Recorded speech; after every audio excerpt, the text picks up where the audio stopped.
Hi class, my name is Hannah. I will be reading an excerpt by Dr. Martin Luther King, and this is his letter from a Birmingham jail. Though I was initially disappointed at being categorized as an extremist, as I continued to think about the matter, I gradually gained a measure of satisfaction from the label. Was not Jesus an extremist for love? Love your enemies, bless them that curse you, do good to them that hate you, and pray for them which despitefully use you and persecute you. Was not Amos an extremist for justice? Let justice roll down like waters, and righteousness like an ever-flowing stream. Was not Paul an extremist for the Christian gospel? I bear in my body the marks of the Lord Jesus. Was not Martin Luther an extremist? Here I stand, I cannot do otherwise, so help me God. And John Bunyan, I will stay in jail to the end of my days before I make a butchery of my conscience. And Abraham Lincoln, this nation cannot survive half slave and half free.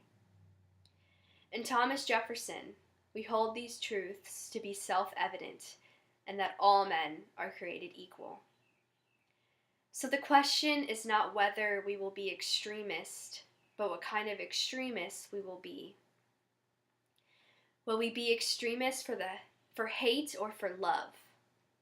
Will we be extremists for the preservation of injustice or for the extension of justice? In that dramatic scene on Calvary's Hill, 3 men were crucified. We must never forget that all 3 were crucified for the same crime. The crime of extremism. 2 were extremists for the immorality and thus fell below their environment. The other, Jesus Christ, was an extremist for love, truth, and goodness, and thereby rose above his environment. Perhaps the South, the nation, and the world are in dire need of creative extremists. I think this letter was very powerful by Dr. King Jr. because he was pointing out the fact that if nobody else is able to stand up for this, for the inhumane treatment of African Americans in Alabama, specifically Birmingham and other locations as well, then who will? And he pulled very important characters from the Bible that all stood for love and justice, and they all stood for the right thing. So he was trying to make a point that if everyone else around him can fall for this, and who will stand up for justice? And he was thrown in jail at this time for having protests in Birmingham, and although they were nonviolent, he was labeled as an extremist.